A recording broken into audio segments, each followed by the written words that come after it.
Welcome to আস্থা ও বিশ্বাস। তুমি কি কখনো ভেবে দেখেছ কেন তোমার সাথেই এমনটা হচ্ছে? কেন তুমি একটা অন্ধকার ঘরে একা বসে আছো? তোমার কান্নার শব্দ শোনার মতো কেউ নেই? তোমার কি মনে হয় তোমার ভাগ্য খারাপ, অথবা তুমি পূর্বজন্মে কোনো পাপ করেছিলে যার জন্য এখন তোমাকে শাস্তি পেতে হচ্ছে? থামুন এবং আপনার চোখের জল মুছে ফেলুন, কারণ আজ আমি আপনাদের সাথে যে সত্যটি ভাগ করে নিতে চলেছি তা আপনার পুরো জীবনটাই বদলে দেবে। আপনি যে যন্ত্রণা এবং একাকিত্ব অনুভব করছেন তা কোনো শাস্তি নয়, বরং এটি সর্বশক্তিমানের পক্ষ থেকে এক গভীর এবং পবিত্র ইঙ্গিত। স্বয়ং ঈশ্বর আপনাকে বেছে নিয়েছেন, এবং এই একাকিত্ব হলো সেই পছন্দের দিকে প্রথম পদক্ষেপ। কারণ আপনার আত্মা কোনো সাধারণ আত্মা নয়। ঈশ্বর আপনার জন্য কোনো মহান পথ বেছে নিয়েছেন, এবং কেন আপনাকে এই যন্ত্রণার অগ্নিকুণ্ডে পরীক্ষা করা হচ্ছে তা যদি আপনি জানতে চান, তবে অবশ্যই এই ভিডিওটি শেষ পর্যন্ত দেখুন, কারণ আজ আপনি সেই উত্তরগুলো খুঁজে পাবেন যা আপনি বছরের পর বছর ধরে খুঁজছেন। এগিয়ে যাওয়ার আগে আপনিও যদি ঈশ্বরের অসীম শক্তিতে বিশ্বাস করেন, তবে অনুগ্রহ করে এই ভিডিওটি লাইক করুন এবং আমাদের পরিবারে যোগ দিতে আমাদের চ্যানেলটি সাবস্ক্রাইব করুন, যাতে জ্ঞানের এই আলো সকলের কাছে পৌঁছতে পারে। বন্ধুরা, যখন আমরা যন্ত্রণার মধ্যে থাকি তখন আমাদের মনে প্রথম যে প্রশ্নটি আসে তা হল, ঈশ্বর কেন আমাদের সাথে এমন করলেন? মহান সাধক পরমহংস যোগানন্দ সর্বদা শিক্ষা দিতেন যে ঈশ্বর যখন কাউকে মহৎ উচ্চতায় উন্নীত করতে চান, তখন তিনি তাকে সাধারণ মানুষের ভিড় থেকে আলাদা করেন। একবার ভাবুন তো, যখন একজন ভাস্কর পাথর খোদাই করেন, তিনি তাতে ছেনি আর হাতুড়ি দিয়ে আঘাত করেন। পাথরটির অবশ্যই ব্যথা অনুভব করতে হবে, তার অবশ্যই মনে করতে হবে যে ভাস্কর তার শত্রু। কিন্তু বাস্তবে ভাস্কর তার ভেতরে লুকিয়ে থাকা একটি সুন্দর মূর্তিকে প্রকাশ করছেন। আজ আপনিও ঈশ্বরের দ্বারা খোদাই করা সেই পাথরের মতো। আপনার এই অনুভূত একাকিত্ব আসলে ঈশ্বরের দেওয়া একটি সুযোগ, বাইরের কোলাহলপূর্ণ জগৎ ছেড়ে আপনার ভেতরের জগৎকে দেখার জন্য, যেখানে তিনি স্বয়ং বাস করেন। আপনি কি কখনো লক্ষ্য করেছেন যে যখন আমরা খুব সুখী থাকি এবং মানুষের ভিড়ে থাকি, তখন আমরা ঈশ্বর বা আমাদের আত্মার কথা কখনো মনে করি না? আমরা জগতের আকর্ষণে এতটাই হারিয়ে যাই যে আমরা আসলে কে তা ভুলে যাই। সেই কারণেই ঈশ্বর কখনো কখনো আমাদের এমন এক দুঃখের মুহূর্তে নিয়ে আসেন যেখানে আমাদের সমর্থন করার মতো কেউ থাকে না, যাতে আমরা উপরের দিকে তাকাতে এবং তার হাত ধরতে বাধ্য হই। যোগানন্দ বলতেন যে প্রকৃত শান্তি কেবল তখনই অনুভব করা যায় যখন কেউ একা থাকে। এটিকে শাস্তি হিসেবে দেখবেন না, বরং প্রশিক্ষণ হিসেবে দেখুন। ঠিক যেমন একজন সৈনিককে যুদ্ধে পাঠানোর আগে কঠোর প্রশিক্ষণ দেওয়া হয়, তাকে ক্ষুধার্ত রাখা হয়, তাকে অন্ধকারে বাস করতে শেখানো হয়, যাতে সে প্রতিটি প্রতিকূলতার মোকাবিলা করতে পারে। একইভাবে ঈশ্বর আপনাকে আগত এক মহান কাজের জন্য প্রস্তুত করছেন। আপনি কোনো সাধারণ ব্যক্তি নন। আপনার অন্তরে এমন এক শক্তি আছে যা এই জগৎ এখনও দেখতে পায়নি, কিন্তু তা দেখতে হলে আপনাকে প্রথমে নিজেকে চিনতে হবে। যখন আপনি একা থাকেন, তখন আপনার চিন্তাভাবনার উন্নতি করার এবং আপনার মনকে আলোকিত করার, শান্ত হওয়ার এটাই সেরা সময়। আপনার কি মনে হয় না যে এই দুনিয়ার জনতা আপনাকে কেবল ভুল পথে চালিত করছিল? লোকেরা আপনার কাছে কেবল তখনই আসত যখন তাদের কোনো প্রয়োজন হতো, এবং যেই আপনার দুঃসময় এলো, সবাই আপনাকে ছেড়ে চলে গেল। এটাও ঈশ্বরের এক আশীর্বাদ, কারণ তিনি আপনার জীবন থেকে সেই সব মানুষদের সরিয়ে দিয়েছেন যারা আপনার উন্নতিতে বাধা দিচ্ছিল। এখন আপনার জীবনে কেবল আপনি আর আপনার ঈশ্বর আছেন। আমরা প্রায়শই মনে করি যে ব্যক্তি সবচেয়ে বেশি হাসে সেই সবচেয়ে সুখী, কিন্তু যোগানন্দজি বলেছেন যে প্রকৃত সুখ বাইরে যা দেখা যায় তা নয়, বরং প্রকৃত সুখ হল আত্মার অন্তরে অনুভূত হওয়া। আপনার আত্মা এখন তৃষ্ণার্ত, সে সেই দিব্য সত্তার সঙ্গে মিলিত হতে ব্যাকুল, আর সে কারণেই আপনি এই অস্থিরতা অনুভব করছেন। যখন একটি ছোট শিশু তার মায়ের কাছ থেকে বিচ্ছিন্ন হয়, সে কাঁদে এবং মা তাকে আলিঙ্গন না করা পর্যন্ত শান্তি পায় না। আপনার দুঃখও সেই একই কান্না, কারণ আপনার আত্মা সেই পরম সত্তা থেকে বিচ্ছিন্ন হয়ে গেছে। এই একাকিত্ব আপনাকে মনে করিয়ে দেওয়ার জন্যই যে ঈশ্বর ছাড়া এই পৃথিবীতে আপনার আপনজন আর কেউ নেই। যখন আপনি এটি গভীরভাবে উপলব্ধি করবেন, তখন আপনি আর সেই একাকিত্বকে ভয় পাবেন না, বরং আপনি তা উপভোগ করতে শুরু করবেন। ভেবে দেখুন, মাটির নিচে চাপা না পড়ে এবং একা না থেকে একটি বীজ কি বিশাল গাছে পরিণত হতে পারে? বীজটিকে প্রথমে মাটির নিচের অন্ধকারে ত্যাকা বাঁচতে হয়, তাকে পরিপক্ক হতে হয়, তাকে ফেটে যেতে হয়, এবং কেবল তখনই একটি ছোট্ট চারা বেরিয়ে আসে যা পরে একটি ছায়াময় গাছে পরিণত হবে। আজ আপনিও সেই বীজের মতো মাটির নিচে চাপা পড়ে আছেন, মনে হচ্ছে যেন তার জীবন শেষ হয়ে গেছে। কিন্তু সত্যিটা হলো আপনার প্রকৃত জীবন শুরু হতে চলেছে। যোগানন্দের জীবন আমাদের শেখায় যে ধ্যান এবং আধ্যাত্মিক অনুশীলনের মাধ্যমে আমরা একাকিত্বকে সর্বশ্রেষ্ঠ শক্তিতে রূপান্তরিত করতে পারি। তিনি বলতেন, তোমার ভেতরের মন্দিরের দিকে তাকাও, ঈশ্বর সেখানে সর্বদা অপেক্ষা করছেন। আপনি কি কখনো চুপচাপ বসে, যেখানে কোনো ফোন নেই, কোনো কোলাহল নেই, শুধু নিজের শ্বাস-প্রশ্বাস অনুভব করার চেষ্টা করেছেন? যখন আপনি এটি করবেন, প্রথমে আপনি খুব অস্থির বোধ করবেন, অনেক চিন্তা আসবে, কিন্তু ধীরে ধীরে আপনার মন শান্ত হয়ে যাবে। সেই শান্তিই হল ঈশ্বরের কণ্ঠস্বর। ঈশ্বর আপনার সাথে কথা বলতে চান, কিন্তু তিনি ভিড়ের মধ্যে কথা বলেন না, তিনি নীরবতার মধ্যে কথা বলেন। আপনি যদি তার কথা শুনতে চান, তবে আপনাকে এই নির্জনতাকে আলিঙ্গন করতে হবে। আপনার কি এমন কোনো সময়ের কথা মনে আছে যখন আপনার সব কিছু ছিল, তবুও ভেতরে ভেতরে শূন্যতা অনুভব করতেন? সেই শূন্যতার কারণ ছিল আপনি বাহ্যিক জিনিসের মধ্যে সুখ খুঁজছিলেন, যা কখনো স্থায়ী হয় না। আজ যখন আপনার বাইরে কিছুই নেই, ঈশ্বর আপনাকে অন্তর্মুখী হওয়ার জন্য ইঙ্গিত দিচ্ছেন। অনেকেই আমাকে জিজ্ঞাসা করেন, আমার দুঃখ কখন শেষ হবে কিনা। আমি আপনাদের বলতে চাই যে দুঃখ এমন কিছু নয় যা শেষ করতে হবে, বরং এটি এমন কিছু যা বুঝতে হবে। যখন আপনি বুঝতে পারবেন যে এই দুঃখ আপনাকে কিছু শেখাতে এসেছে, তখন এর বোঝা আপনা আপনিই কমে যাবে। আপনি একা, কারণ আপনাকে অন্যের উপর নির্ভর করা বন্ধ করতে হবে। যতক্ষণ আমরা অন্যের উপর নির্ভর করি, ততক্ষণ আমরা আমাদের প্রকৃত শক্তিকে চিনতে পারি না। ঈশ্বর চান আপনি আপনার নিজের শক্তি খুঁজে নিন। তোমার ক্র্যাচগুলো ফেলে দাও এবং নিজের পায়ে দাঁড়াও। তিনি চান তুমি এতটাই শক্তিশালী হয়ে ওঠো যে আগামী দিনে তুমি অন্যদের অবলম্বন হতে পারো। আজ যদি তুমি ভেঙে না পড়ো, তবে অন্যদের কষ্ট কি করে বুঝবে?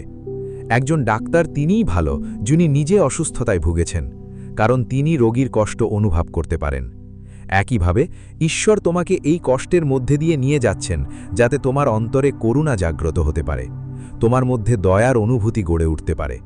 যোগানন্দজি ক্রিয়াযোগের মাধ্যমে আমাদের শিখিয়েছেন কিভাবে আমরা আমাদের শক্তিকে ঊর্ধ্বমুখী করতে পারি। যখন আমরা দুঃখী থাকি, আমাদের সমস্ত শক্তি নিচের দিকে নেমে যায়, যার ফলে আমরা ক্লান্ত ও বিষণ্ণ বোধ করি।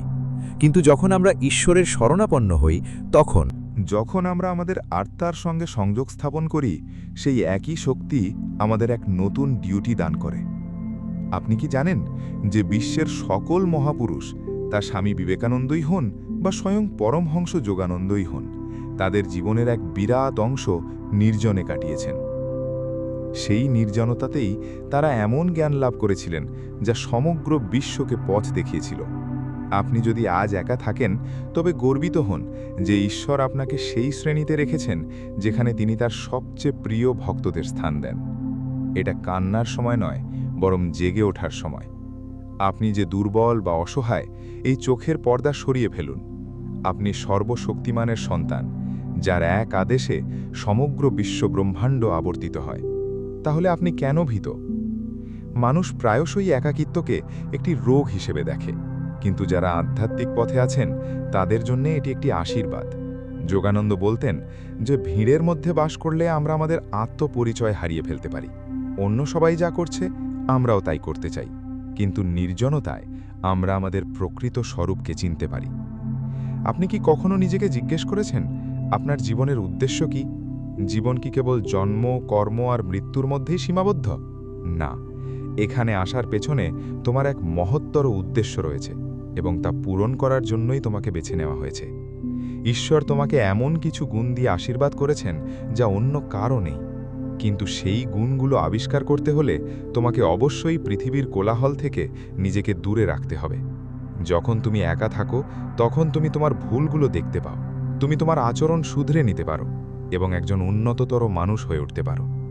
আজ তুমি যে যন্ত্রণা অনুভব করছো, তা আসলে যন্ত্রণা নয়, বরং তোমার পুরনো অভ্যাসের দহন।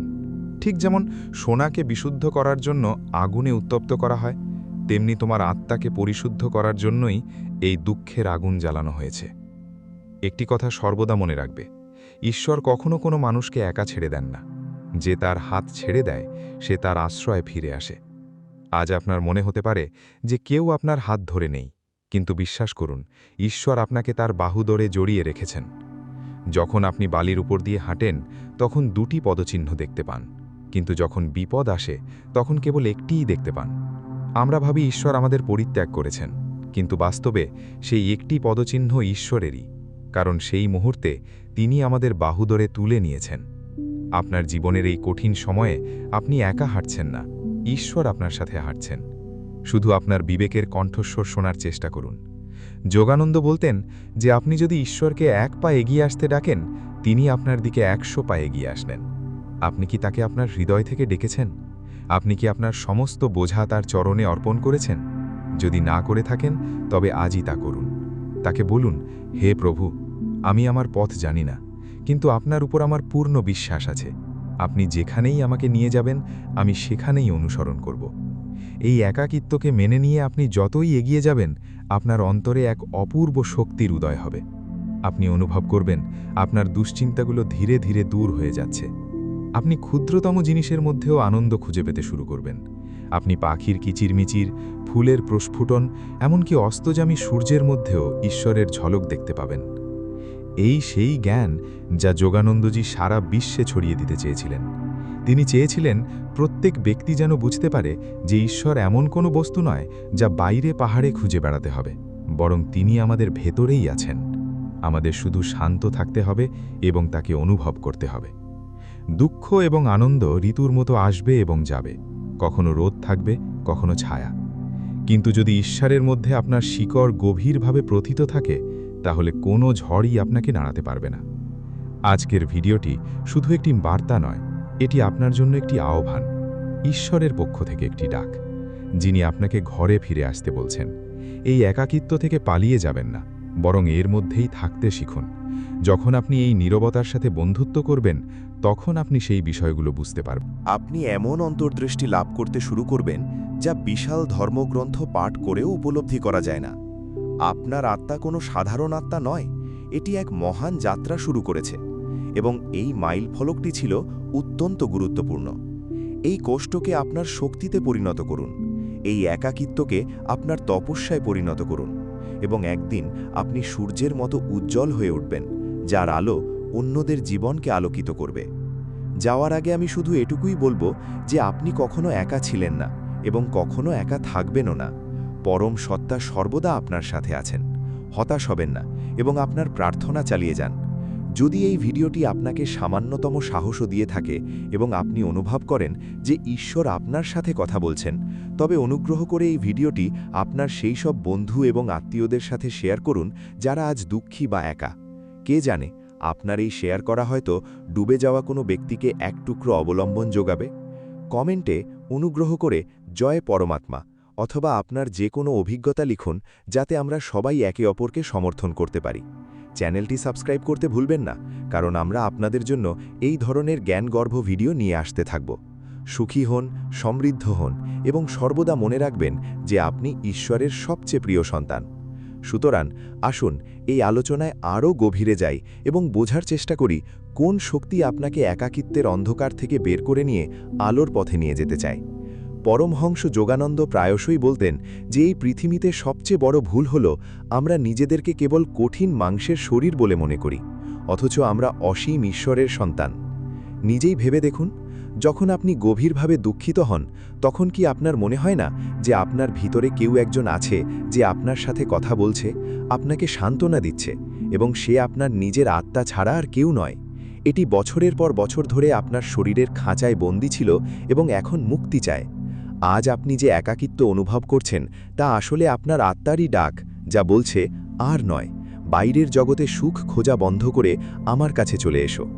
আপনি কি কখনো লক্ষ্য করেছেন যে এমনকি যখন আপনি কোনো পার্টিতে হাসাহাসি করছেন, তখন হঠাৎ আপনার হৃদয়ে একটি বিষণ্ণতা ভর করে এবং আপনার মনে হয় এখানে আপনার কেউ নেই? এমনটা ঘটে কারণ আপনার আত্মা এই পরিবেশের সাথে খাপ খায় না। ঈশ্বর আপনাকে একটি নির্দিষ্ট উদ্দেশ্যে সৃষ্টি করেছেন, আর যতক্ষণ না আপনি সেই উদ্দেশ্যের দিকে অগ্রসর হচ্ছেন, তিনি আপনাকে শান্তিতে থাকতে দেবেন না। আপনার কি মনে হয় যে আজ আপনি এই কথাগুলো শুনছেন তা একটি কাকতালীয় ঘটনা? না বন্ধু, এটা কোনো কাকতালীয় ঘটনা নয়, বরং ঈশ্বরের পরিকল্পনা। তিনি চান আপনি আপনার মূল্য উপলব্ধি করুন। যোগানন্দ শিখিয়েছেন যে আমাদের মন একটি হ্রদের মতো, এবং আমাদের চিন্তাভাবনা হল তার ভেতরের ঢেউ। যতক্ষণ ঢেউ বাড়তে থাকবে, ততক্ষণ আপনি নিচে লুকানো ধন দেখতে পাবেন না। আজ আপনার জীবনের এই অস্থিরতা, যে মানুষগুলো আপনাকে ছেড়ে চলে গেছে, এই সব কিছুই ঘটেছে যাতে আপনার মনের রথটি শান্ত হতে পারে। কোলাহল কমে গেলে সুর শোনা যায়। ঈশ্বরের সঙ্গীত এত সূক্ষ্ম এবং সুন্দর, তা শোনার জন্য গভীর নীরবতার প্রয়োজন। আজ আপনি যে কষ্ট অনুভব করছেন, তাকে একজন অতিথি হিসাবে ভাবুন। যেমন একটি অতিথি আপনার বাড়িতে আসে, সে কিছুক্ষণ থাকে এবং তারপর চলে যায়। একইভাবে এই কষ্টও চলে যাবে, কিন্তু এই অতিথি আপনাকে একটি খুব গুরুত্বপূর্ণ শিক্ষা দিয়ে যাবে। আপনি কি কখনো ভেবে দেখেছেন কেন বিশ্বের সবচেয়ে মূল্যবান হীরা শুধুমাত্র কয়লার খনিতে পাওয়া যায়? কারণ হীরা হতে হলে প্রচণ্ড চাপ এবং চরম তাপ সহ্য করতে হয়। আজ তুমিও সেই একই চাপের মধ্যে দিয়ে যাচ্ছ, কারণ ঈশ্বর তোমাকে একটি সাধারণ পাথর থেকে এক উজ্জ্বল হীরায় রূপান্তরিত করতে চান। তুমি কি এই পরিবর্তনের জন্য প্রস্তুত? আপনি কি আপনার ভয়কে জয় করে সর্বশক্তিমানের হাতে নিজের নিয়ন্ত্রণ তুলে দিতে প্রস্তুত? আমরা প্রায়শই মনে করি যে একা থাকা আমাদের দুর্বল করে তোলে, কিন্তু সত্যটা ঠিক তার উল্টো।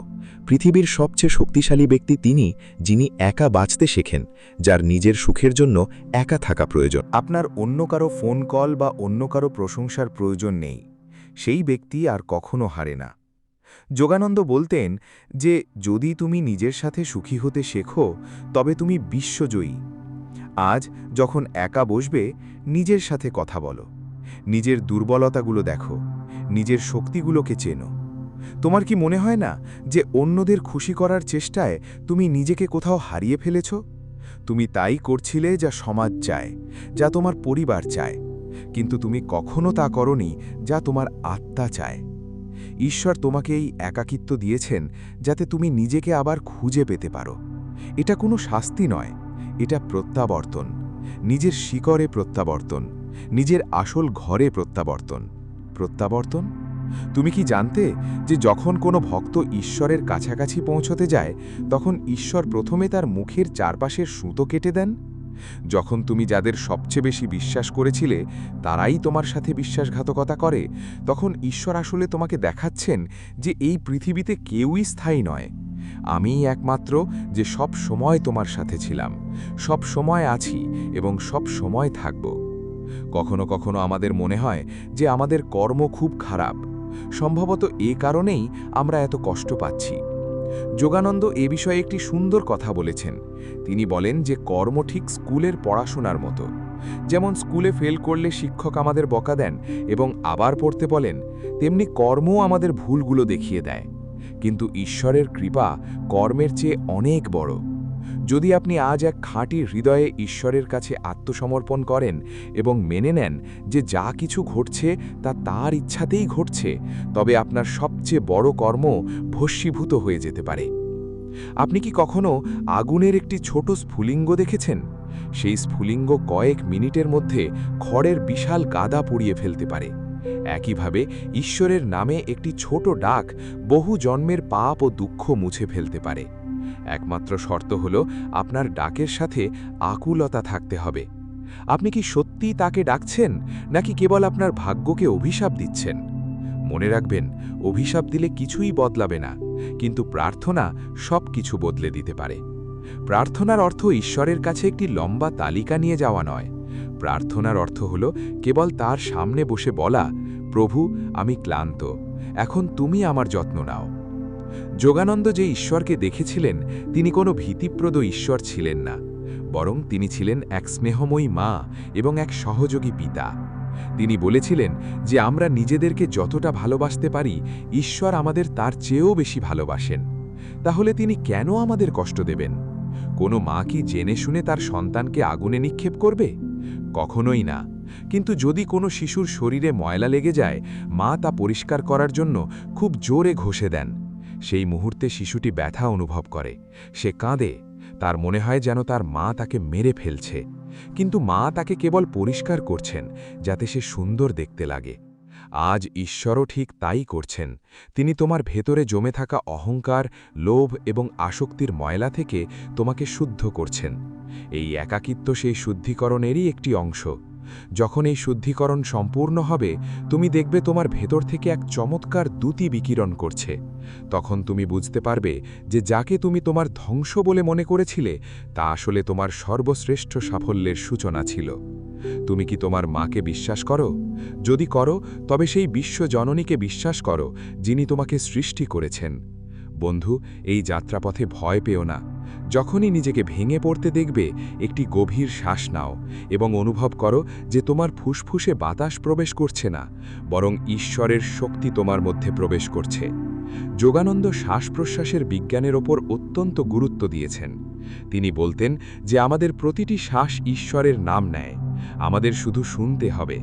যখন আপনি আপনার শ্বাসের ওপর মনোযোগ দেবেন, আপনার মন ধীরে ধীরে শান্ত হয়ে আসবে, আর সেই শান্ত অবস্থায় আপনি এমন উত্তর খুঁজে পাবেন যা কোনো বই বা মানুষ দিতে পারে না। আপনি কি আপনার নিজের শক্তি উপলব্ধি করেন? আপনি সেই শক্তিকে কাজে লাগাতে পারেন।